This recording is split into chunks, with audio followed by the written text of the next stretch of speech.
Hello दोस्तों, स्वागत है आपका हमारे आज के नई वीडियो में। दोस्तों आज हम बात करेंगे उत्तर प्रदेश पुलिस कांस्टेबल भर्ती 2023-24 का जो नोटिफिकेशन है वो जारी हो चुका है। तो आज हम इस आवेदन को जो कैसे भरना है और कब से आपका आवेदन शुरू होंगे, इस सब जानकारी को मैं आप इस वीडियो में डिटेल में बताऊँगा। जैसे कि आपका फॉर्म कब से भरा जाएगा और इसके लिए कब अंतिम तिथि कब की होगी, और इस फॉर्म को भरने में आपको क्या फीस कर लगेगी, और इसमें आपको कितना आरक्षण मिलेगा, और कौन कौन इस फॉर्म को भर सकता है, और इसमें क्या क्या आपके आवश्यक डॉक्यूमेंट होंगे, और कब एग्जाम होगा, और आयु क्या होगी, ये सब जानकारी मैं इस वीडियो में आपको डिटेल में बताने वाला हूँ। तो आप हमारे साथ वीडियो में लास्ट तक बने रहिए और वीडियो को बिना स्किप किए हुए देखते रहिए। और यदि वीडियो हमारा अच्छा लगे तो हमारे वीडियो को लाइक कर दीजिए, और यदि आप हमारे चैनल पर नए आए हुए हैं तो हमारे चैनल को सब्सक्राइब कर दीजिए, और हमारे वीडियो को अपने दोस्तों में शेयर करना ना भूलें ताकि उनको भी हमारे वीडियो का जो लाभ है वो मिल सके। चलिए दोस्तों बढ़ते हैं वीडियो में आगे। दोस्तों जैसा कि उत्तर प्रदेश पुलिस रिक्वायरमेंट और प्रमोशन बोर्ड के अब ऑफिशियल वेबसाइट पर भी आप देख सकते हैं,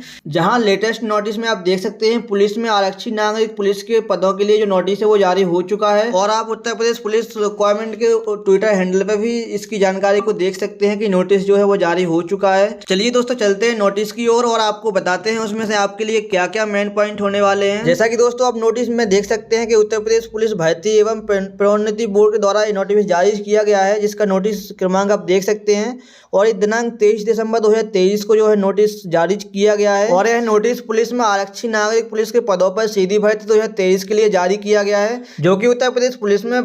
वेतन मैट्रिक्स ₹700 के अंतर्गत जो है रिक्त स्थानों पर भर्ती के लिए ऑनलाइन आवेदन पत्र जो ओपन किए गए हैं, जिसमें आरक्षी नागरिक पुलिस के लिए जो पद हैं वो उनकी जानकारी दी गई है। जिसमें आप श्रेणी देख सकते हैं, जहाँ पर जनरल श्रेणी वालों के लिए 24,102 पद हैं, और EWS वालों को 6,024 पद हैं, और OBC वालों को 16,264 पद, SC वालों को 12,650 पद, और ST वालों को 1,204 पद हैं, जो कि कुल मिलाकर आपका 60,244 पद जो रिक्त किए गए हैं, जिस पर पुरुष और महिला दोनों ही अभ्यर्थी आवेदन करने के लिए पात्र होंगे और दोनों के आवेदन स्वीकार किए जाएंगे। और आवेदन के समय सारणी की बात की जाए तो आप इसमें देख सकते हैं कि ऑनलाइन आवेदन और शुल्क जमा करने की जो प्रारंभिक तिथि है वो 27 दिसंबर 2023 से आपके फॉर्म भरे जाएंगे, और ऑनलाइन जो आवेदन जमा करने की अंतिम तिथि है वो 16 जनवरी 2024 तक आपकी अंतिम तिथि होगी, जब तक आपके फॉर्म भर सकते हैं। और आगे आपकी फीस कट जाती है, और आप उसके बाद यदि फॉर्म में कुछ सुधार करना चाहते हैं तो वो 18 जनवरी 2024 तक कर सकते हैं। और आवेदन शुल्क की बात की जाए तो इस प्रक्रिया में आपको 400 रुपये के जो शुल्क है वो पे करनी होगी, जो सभी कैटेगरी को, सभी किसी को इसमें छूट नहीं दी गई है, सभी को फीस समान जो है पे करनी होगी। और आगे अन्य अहता में आप देख सकते हैं, यहाँ जिसमें राष्ट्रीयता में बताया गया है कि वह भारत का नागरिक हो या तिब्बती शरणार्थी हो जो भारत में स्थानीय निवास के अभिप्राय से 1 जनवरी 1962 से पूर्व भारत आया हो, या फिर यदि आपके पास कोई और राष्ट्रीयता है जहाँ से आप यदि किसी और देश से आए हुए हैं तो आप इसमें और नोटिस में जानकारी देख सकते हैं, जिसमें आप अपने अनुसार देख लें कि आपको क्या लागू हो रहा है, उस अनुसार ही आप इसके लिए पात्र हैं या नहीं। आगे दोस्तों हम शैक्षणिक योग्यता की बात करते हैं, तो जिसमें देख सकते हैं कि आप भारत में किसी भी बोर्ड के द्वारा आपने 10वीं या 12वीं जो है वो पास की होनी चाहिए, या फिर सरकार के द्वारा कोई उसके समकक्ष पास रहता है जो होनी चाहिए, आप तभी इसके लिए पात्र होंगे। इसमें आप भारत के किसी भी बोर्ड के द्वारा आपने 10वीं या 12वीं परीक्षा जो है पास की होनी चाहिए। आगे टिप्पणी में आप देख सकते हैं कि आवेदन करते समय अभ्यर्थी के पास जो आवश्यक शैक्षणिक योग्यता है उसकी मार्कशीट या अंक तालिका या जो प्रमाण पत्र है इसमें कुछ एक होना चाहिए। यदि मान लीजिए कि जो अभ्यर्थी है उसने अभी जो आवश्यक शैक्षणिक योग्यता है उसकी परीक्षा दी है या उस परीक्षा में शामिल होने वाला है, और उसके पास कोई मार्कशीट या प्रमाण पत्र अवेलेबल नहीं है, तो वह अभ्यर्थी इस आवेदन के लिए पात्र नहीं माना जाएगा। अधिमानी अहर्ताओं की बात की जाए तो यदि किसी व्यक्ति के पास जो ऊपर बताई हुई शैक्षणिक योग्यता नहीं है तो वह जो नीचे लिखी हुई शैक्षणिक योग्यता में से किसी एक यदि उसने की है तो वह आवेदन के लिए पात्र माना जाएगा, जिसमें DOEACC या NIELT सोसाइटी में कंप्यूटर में वो इस तरह का डिप्लोमा या प्रमाण पत्र प्राप्त किया होना चाहिए, या प्रादेशिक सेना में न्यूनतम 2 वर्ष की अवधि तक सेवा की हो, या राष्ट्रीय कैडेट कोर का B प्रमाण पत्र प्राप्त किया हो, तो वह अभ्यर्थी इस आवेदन भरने के लिए पात्र माना जाएगा। और इस भर्ती के लिए आयु की बात की जाए तो इसमें आप देख सकते हैं पुरुष अभ्यर्थी के लिए जो दिनांक 1/7/2023 को 18 वर्ष की आयु प्राप्त कर ली हो और 22 वर्ष की आयु से अधिक नहीं होनी चाहिए, जिसमें 1 जुलाई 2023 को आयु काउंट की जाएगी। और इसमें अभ्यर्थी का जो जन्मदिन है वो 2 जुलाई 2001 से पूर्व और 1 जुलाई 2005 के बाद का नहीं होना चाहिए। आगे महिला अभ्यर्थी के लिए बात की जाए तो जिसमें 1/7/2023 को 18 वर्ष की आयु प्राप्त कर ली हो और 25 वर्ष की आयु से अधिक नहीं होना चाहिए, जो कि 1/7/2023 को इनकी भी काउंट की जाएगी।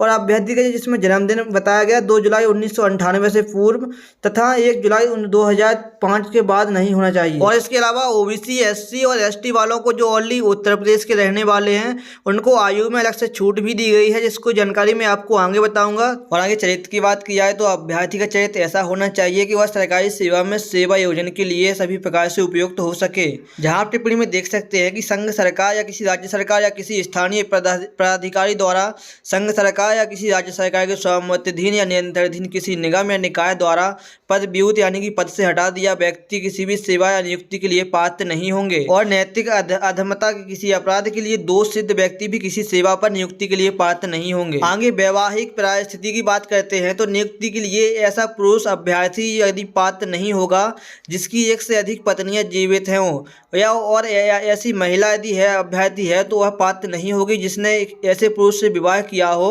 जिसकी पूर्व से एक पत्नी जीवित हो। ऐसे पुरुष या महिला जो है अभ्यर्थी इसके आवेदन करने के लिए पात्र नहीं होंगे। और परंतु सरकार यदि किसी विशेष कारण विद्यमान है तो उसके लिए सरकार छूट दे सकती है। आप इसकी टिप्पणी में देख भी सकते हैं कि यदि कोई अभ्यर्थी जो है द्वि विवाह या बहु विवाह करने का दोषी पाया जाता है तो उसके विरुद्ध विधिक कार्रवाई की जा सकती है और भर्ती प्रक्रिया के किसी भी स्तर पर उसका जो चयन निरस्त किया जा सकता है और उसे अन्य भर्ती के लिए प्रतिवारित किया जा सकता है। आगे शारीरिक स्वास्थ्यता की बात की जाए तो इसमें पहले पॉइंट पे आप देख सकते हैं किसी अभ्यर्थी को सेवा में किसी पद पर तब तक नियुक्त नहीं किया जाएगा जब तक कि उसकी मानसिक और शारीरिक दृष्टि से उसका स्वास्थ्य अच्छा ना हो और वह किसी शारीरिक दोष से मुक्त ना हो जिससे उसे अपने कर्तव्यों का दक्षतापूर्ण पालन करने में बाधा पड़ने की संभावना हो। ऐसे व्यक्ति को किसी भी सेवा पर नियुक्त नहीं किया जा सकता है। इसके दूसरे पॉइंट में आप देख सकते हैं कि उत्तर प्रदेश पुलिस आरक्षी तथा मुख्य आरक्षी सेवा नियमावली 2015 यथा संशोधित के नियम 6 के अनुसार शारीरिक रूप से विकलांग व्यक्ति पुलिस सेवाओं के लिए पात्र नहीं होंगे, यानी कि कोई भी विकलांग व्यक्ति है जो इस पुलिस सेवाओं के लिए पात्र नहीं होगा। आगे हम भर्ती प्रक्रिया की बात करते हैं जिसमें सबसे पहले लिखित परीक्षा होगी। ऐसे अभ्यर्थी जिनके जो आवेदन फॉर्म है वो पोस्ट एक्सेप्ट हो जाएंगे और सही भरे होंगे उनको ऑफलाइन परीक्षा होगी जिसमें लिखित परीक्षा में वस्तुनिष्ठ प्रकार के प्रश्न रखा जाएगा, जिसमें लिखित परीक्षा 300 अंक की होगी जिसकी समयावधि जो है वो 2 घंटे की होगी। इस परीक्षा में निम्नलिखित 4 विषय में होंगे जिसमें आप देख सकते हैं सामान्य ज्ञान, सामान्य हिंदी, संख्यात्मक एवं मानसिक योग्यता तथा मानसिक अभिरुचि, बुद्धिलब्धि एवं तार्किक क्षमता इसमें जो सिलेबस होने वाला है। और अभ्यर्थियों को लिखित परीक्षा में गलत उत्तर देने के लिए ऋणात्मक अंक प्रदान किए जाएंगे, यानी कि माइनस मार्किंग होने वाली है आपकी इस परीक्षा में। जिस परीक्षा में आपके 150 प्रश्न होंगे जिनमें से प्रत्येक सही उत्तर के लिए आपको 2 अंक दिए जाएंगे। और आरक्षी भर्ती नियमावली के अनुसार उक्त परीक्षा में अभ्यर्थियों के लिए प्रत्येक गलत उत्तर के लिए जो है 0.5 ऋणात्मक अंक प्रदान किए जाएंगे। और यह लिखित परीक्षा जो है वो OMR सीट पर आपकी एक ही दिन में एक ही पाली में आपकी जो है संपन्न कराई जाएगी। लिखित परीक्षा जो है संपन्न होने के बाद बोर्ड के द्वारा उत्तर कुंजी प्रकाशित की जाएगी जिसमें अभ्यर्थियों के द्वारा जो प्रश्न है उन पर आपत्तियां कर सकते हैं जिस पे। और यदि आपत्ति आपकी सही पाई जाती है तो बोर्ड के द्वारा उन प्रश्नों को निरस्त कर दिया जाएगा और उनका जो अंकों का सभी को वितरण किया जाएगा, जो कि सूत्र आप नीचे देख सकते हैं कि इस सूत्र के अनुरूप ही सभी को जो है नंबर प्रश्नों के जो नंबर हैं वो दिए जाएंगे। आगे टिप्पणी की बात की जाए तो लिखित परीक्षा में 4 प्रश्न होंगे जिसमें से OMR सीट पर एक सही उत्तर पर हमें टिक करना होगा। और OMR सीट जो मिलेगी वो हमें 3 प्रतियां मिलेगी जिसमें मूल प्रति जो है वो एजेंसी के पास और द्वितीय प्रति बोर्ड के पास और जो तृतीय प्रति है वो आप अपने साथ में लेकर आ सकते हैं। लिखित परीक्षा और शारीरिक परीक्षण के लिए जो भी एडमिट कार्ड जारी होंगे वो आपको बोर्ड के द्वारा ही आपकी वेबसाइट पर उपलब्ध कराए जाएंगे जहाँ से आप स्वयं अपना डाउनलोड कर सकेंगे इसको। भर्ती प्रक्रिया के अगले चरण में डॉक्यूमेंट वेरिफिकेशन और फिजिकल स्टैंडर्ड टेस्ट होगा जिसमें जो भी अभ्यर्थी लिखित परीक्षा में पास होगा और बोर्ड के द्वारा चुना जाएगा उन्हीं व्यक्तियों को डॉक्यूमेंट वेरिफिकेशन और फिजिकल स्टैंडर्ड टेस्ट के लिए बुलाया जाएगा। जिसमें सबसे पहले डॉक्यूमेंट वेरिफिकेशन होगा जिसमें आप डॉक्यूमेंट देख सकते हैं जो आपको जरूरी डॉक्यूमेंट होंगे वो इसमें लिखा हुआ है, वीडियो को रोक कर देख सकते हैं। और इनकी आपको सभी को मूल प्रति लेके जानी पड़ेगी। इसकी जानकारी आपको बोर्ड के द्वारा पोर्टल पर बता दी जाएगी कि आपको कब आना है और उसका एडमिट कार्ड जारी किया जाएगा। और इसके बाद आपका जो है फिजिकल स्टैंडर्ड टेस्ट होगा, जिसमें पीएसटी में पुरुषों के लिए न्यूनतम शारीरिक मानक आप देख सकते हैं, जिसमें ऊंचाई जनरल और ओबीसी और एससी जातियों के लिए जो न्यूनतम हाइट रखी है वो 168 सेंटीमीटर होनी चाहिए पुरुषों के लिए। और आगे एसटी पुरुष के लिए जो न्यूनतम ऊंचाई है वो 160 सेंटीमीटर होनी चाहिए। और सेकंड नंबर सीना की बात की जाए तो सामान्य और ओबीसी और एससी के अभ्यर्थियों के लिए न्यूनतम जो सीने की माप है वो 79 सेंटीमीटर बिना फुलाए और फुलाने के बाद 84 सेंटीमीटर होनी चाहिए, जिसमें अनुसूचित जनजाति के अभ्यर्थियों के लिए 77 सेंटीमीटर बिना फुलाए पर और कम से कम 82 सेंटीमीटर फुलाने पर होनी चाहिए, जिसमें टिप्पणी देख सकते हैं कि न्यूनतम 5 सेंटीमीटर की सीने का फुलाव होना चाहिए। और आगे आप महिला अभ्यर्थियों के लिए न्यूनतम जो शारीरिक मानक है वो आप यहाँ देख पाएंगे, जहाँ पे सबसे पहले ऊंचाई बताई गई है, जिसमें सामान्य अन्य पिछड़े और अनुसूचित जाति के महिलाओं अभ्यर्थियों के लिए न्यूनतम हाइट है वो 152 सेंटीमीटर होनी चाहिए। और एसटी की महिला अभ्यर्थियों के लिए न्यूनतम ऊंचाई है वो 147 सेंटीमीटर होनी चाहिए। और सेकंड नंबर पर वजन देख सकते हैं, जहाँ महिला अभ्यर्थियों के लिए न्यूनतम 40 किलोग्राम वजन होना चाहिए। डॉक्यूमेंट वेरिफिकेशन और फिजिकल स्टैंडर्ड टेस्ट का जो भी रिजल्ट होगा वो बोर्ड के द्वारा वेबसाइट पर प्रदर्शित कर दिया जाएगा। और यदि कोई अभ्यर्थी अपने फिजिकल स्टैंडर्ड टेस्ट के द्वारा असंतुष्ट है तो वह उसी दिन अपना जो आपत्ति दर्ज कर सकता है, जिसके द्वारा उसका बोर्ड के द्वारा दोबारा से उसका फिजिकल स्टैंडर्ड टेस्ट किया जाएगा, जिसमें असफल होने के बाद उसको आयोग अनुपयुक्त घोषित कर दिया जाएगा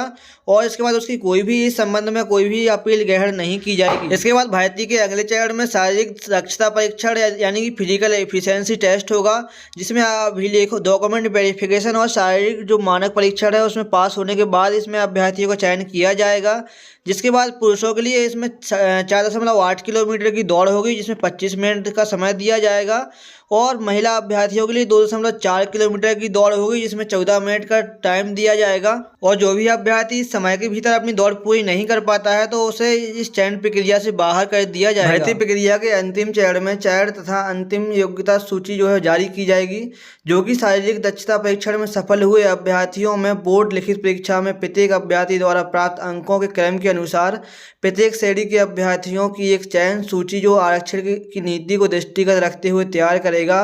और इसके बाद विभाग को आगे अग्रिम कार्रवाई के लिए भेज दी जाएगी, जिसमें बोर्ड द्वारा कोई भी परीक्षा सूची जो है जारी नहीं की जाएगी। अब आगे हम बात करते हैं आरक्षण एवं आयु सीमा में जो छूट दी गई है। इसमें देख सकते हैं लंबवत एवं क्षैतिज आरक्षण केवल उत्तर प्रदेश के मूल निवासी अभ्यर्थियों को ही अनुमान्य होगा, जिसमें आप देख सकते हैं अनुसूचित जातियों, अनुसूचित जनजातियों और अन्य पिछड़ा वर्ग के अभ्यर्थियों जो केवल उत्तर प्रदेश के मूल निवासी हैं उनके लिए आरक्षण तालिका नीचे आप देख सकते हैं। इसमें आपको श्रेणी देखने को मिलेगी, जहां अनुसूचित जनजाति को 21% का आरक्षण दिया गया है। और इसमें जो अधिनियम है वो किस्त के अनुसार वो यहाँ लिखा हुआ है। और आयु में छूट 5 वर्ष, अधिकतम 5 वर्ष की छूट दी गई है, जिसके लिए जाति प्रमाण पत्र आपको प्रारूप जमा करना होगा, जो कि जिला अधिकारी या जिला सिटी मजिस्ट्रेट, उप जिला मजिस्ट्रेट या तहसीलदार या जिला समाज कल्याण अधिकारी द्वारा जारी किया गया हो। इसके बाद अनुसूचित जनजाति की बात करते हैं, जिनको 2% आरक्षण दिया गया है, जिसका आप आदेश बगल यहाँ पे देख सकते हैं। और 5 वर्ष इनकी आयु में छूट दी गई है, जिसके लिए जाति प्रमाण पत्र इन अधिकारियों के द्वारा जारी किया होना चाहिए। इसके बाद दोस्तों आप नेक्स्ट देख सकते हैं कि अन्य पिछड़ा वर्ग, जहाँ पे 27% जो है आरक्षण दिया गया है और इसका अधिनियम या आदेश जो है वो यहाँ देख पाएंगे आप। इसमें आयु में जो 5 वर्ष का छूट दिया गया है, इसके लिए भी आपको जाति प्रमाण पत्र की आवश्यकता होगी, जो कि लिस्ट में अधिकारियों के नाम लिखे हुए हैं इनके द्वारा जारी किया गया हो। और इसके बाद दोस्तों ईडब्ल्यूएस की बात करते हैं, इनको 10% आरक्षण दिया गया है, जिसका आदेश आप यहाँ देख सकते हैं। इनको आयु में कोई छूट नहीं दी गई है, इसके लिए ईडब्ल्यूएस प्रमाण पत्र चाहिए होगा जो इन अधिकारियों द्वारा जारी किया गया हो। इसके बाद दोस्तों क्षैतिज आरक्षण की बात करते हैं, तो यहाँ समूह देख सकते हैं स्वतंत्रता संग्राम सेनानी आश्रित जो है उनको 2% का आरक्षण है। उनका जो आदेश है वो यहाँ देख पाएंगे, इसमें आयु में कोई छूट नहीं दी गई है। और इसके लिए आपको DFF का प्रमाण पत्र जो जारी होना चाहिए आपके पास, जो जिला अधिकारी द्वारा जारी किया जाएगा। अगला भूतपूर्व सैनिकों को 5% का आरक्षण दिया गया है, जिसमें भूतपूर्व सैनिक ने जितना भी डिफेंस में काम किया उसके अलावा 3 वर्ष का और एज में इलेक्शन दिया गया है, जिसमें यूनिक डिस्चार्ज प्रमाण पत्र होना चाहिए, जो कि सक्षम सैन्य अधिकारी या यूनिट प्रभारी द्वारा जारी किया गया हो। इसके बाद दोस्तों होमगार्ड केवल पुरुषों के लिए है, जिसमें 5% का आरक्षण दिया गया है, जिसका आदेश आप यहाँ देख सकते हैं। और इसमें होमगार्ड में कम से कम 3 वर्ष या उससे अधिक का नियंत्रण का जो सेवा का प्रमाण पत्र होना चाहिए। और इसमें हम नीचे देख सकते हैं महिलाओं के लिए 20% का आरक्षण दिया गया है। इसमें आप उसका आदेश भी देख सकते हैं। और इसके अलावा दोस्तों कुछ इंपॉर्टेंट पॉइंट दिए गए हैं। इसमें देख सकते हैं भूतपूर्व सैनिकों की जो आयु है उस सेना में की गई सेवा की अवधि को उनकी वास्तविक आयु से घटाने के बाद जो अधिकतम 3 वर्ष का जो आयु में इलेक्शन दिया गया है। इसके बाद दोस्तों अगले पॉइंट में देख सकते हैं जहाँ पे लिखा है यदि कोई ऐसा अभ्यर्थी है जिसे एक से अधिक श्रेणियों में आने के कारण आयु में छूट की पात्रता है तो उसे केवल उसी श्रेणी में पात्रता जो आयु में छूट मिलेगी जिसमें उसे अधिकतम आयु में छूट दी गई है उसी श्रेणी को ही उसे मान्य किया जाएगा। इसके बाद दोस्तों स्वतंत्रता संग्राम सेनानी के जो आश्रित हैं उनके लिए कुछ कंडीशंस लिखी हुई हैं इसमें, जिसमें जिस व्यक्ति पर ये कंडीशंस लागू होती हैं वो अपना यहाँ पे देख सकता है कि उस पर कौन कौन सी कंडीशंस होनी चाहिए। और इसके आगे ही 12 पेज नंबर पे आपको भूतपूर्व सैनिक की कुछ इंपॉर्टेंट कंडीशंस लिखी हुई हैं जिसको यदि आप पे लागू होता है भूतपूर्व सैनिक तो आप उसमें देख सकते हैं कि आप उसके लिए पात्र हैं या नहीं। ये सब जानकारी आप स्वयं चेक कर लें। इसके बाद दोस्तों आवेदन करने से पूर्व कुछ महत्वपूर्ण पॉइंट इसमें लिखे हुए हैं जिसमें आप देख सकते हैं कि यदि कोई ST या ST की कोई स्त्री जो है सर्वर पुरुष यानी कि कोई जनरल वाले पुरुष से विवाह करती है तो विवाह के उपरांत भी उसको SC ST का लाभ जो है मिलता रहेगा। और यदि कोई स्त्री जो जनरल या सर्वर स्त्री जनरल या OBC की स्त्री जो SC या ST के पुरुष के साथ विवाह करती है तो उसको OBC या जनरल का ही उसका लाभ मिलेगा। और गोद लिए जाने के फलस्वरूप बच्चा जो होता है वो व्यक्ति की संतान के स्वरूप होता है, इसलिए जिस कैटेगरी का जो व्यक्ति संतान को गोद लेगा उसी कैटेगरी का उसको आरक्षण में दिया जाएगा। अगले पॉइंट में आप देख सकते हैं जहाँ लिखा है उत्तर प्रदेश लोक सेवा आयोग के अधिनियम के अनुसार SC या ST या OBC जो यदि क्रीमिलियर में आते हैं तो को उत्तर प्रदेश सरकार के द्वारा इस श्रेणियों का कोई भी लाभ नहीं दिया जाएगा। क्रीमिलियर यानी कि उनके पास जाति प्रमाण पत्र नहीं होता है तो उनको जनरल कैटेगरी में लिया जाएगा। और यदि कोई व्यक्ति SC या ST या OBC कैटेगरी का जो लाभ लेना चाहता है और वह यूपी का निवासी है तो उसके लिए उसके पास जो जाति प्रमाण पत्र है वह होना आवश्यक है, तभी उसको SC ST या OBC कैटेगरी का आरक्षण दिया जाएगा। और इसमें यदि कोई अभ्यर्थी एक से अधिक श्रेणी में आरक्षण का दावा करता है तो उसे उसी श्रेणी का आरक्षण दिया जाएगा जिसमें ज़्यादा लाभ मिल रहा हो। कुछ इंपॉर्टेंट पॉइंट है जिसमें आप देख सकते हैं कि शुल्क जमा करने की अंतिम तिथि के बाद अभ्यर्थी किसी भी प्रकार से शुल्क जमा नहीं कर सकता है और उसका फॉर्म भी सबमिट नहीं होगा। और यदि किसी व्यक्ति ने फॉर्म सबमिट कर दिया है और उसका फीस पे नहीं किया है तो उसका फॉर्म जो स्वतः निरस्त हो जाएगा। और अभ्यर्थी के शुल्क जमा करने के बाद यदि कुछ त्रुटि हो जाती है फॉर्म और यदि सुधार करना चाहता है तो केवल वह एक बार ही सुधार कर सकता है और उसके बाद वह अपने फॉर्म में मोबाइल नंबर, ईमेल आईडी और आधार नंबर को संशोधन नहीं कर सकता है। और अंतिम तिथि के बाद ना तो वो फॉर्म में सुधार कर सकता है ना ही कोई फीस पेमेंट कर सकता है। दोस्तों आगे आप देख सकते हैं कि जो सिलेबस का विस्तार से वर्णन किया गया है, यहाँ पे सामान्य ज्ञान का यहाँ पे विवरण दिया गया है। सामान्य ज्ञान से क्या क्या पूछा जाएगा आपसे, यहाँ पे सामान्य हिंदी का डिटेल दी गई है। और नीचे आप देख सकते हैं संख्यात्मक एवं मानसिक योग्यता की जो जानकारी दी गई है कि सिलेबस में क्या क्या पूछा जाएगा। इन सबको आप अपने मोबाइल पर इसका स्क्रीनशॉट ले सकते हैं या फिर आप वीडियो रोक करके इसको देख लें अपना। और यदि आपके पास नोटिफिकेशन है तो इसको 19 पेज नंबर पे आपको मिल जाएगा देखने को, जहाँ से आराम से आप अपना जो सिलेबस है देख सकते हैं और इसकी तैयारी कर सकते हैं। और दोस्तों इसका जैसे ही आवेदन ऑनलाइन होना शुरू होगा वैसे ही आपको डिटेल वीडियो हमारे चैनल पे देखने को मिल जाएगा, जिसको देखकर आप अपने मोबाइल से घर बैठे जो है आवेदन कर सकते हैं। उसका डिटेल वीडियो मैं आपको अपने चैनल पर बनाकर अपलोड कर दूंगा। ये दोस्तों आपको वीडियो हमारा अच्छा लगा हो तो वीडियो को लाइक कर दीजिए और चैनल को सब्सक्राइब कर लीजिए और हमारे वीडियो को अपने दोस्तों में शेयर अवश्य कर दीजिए ताकि उनको भी हमारे वीडियो का लाभ पहुंच सके। और यदि दोस्तों आपको कोई जानकारी समझ में नहीं आती है तो आप हमें कमेंट में अवश्य बताएं। और यदि कोई नई टॉपिक पर हमसे वीडियो चाहते हैं तो हमें कमेंट में बताएं, हम उस पर आपको जल्द से जल्द वीडियो ला कर देंगे।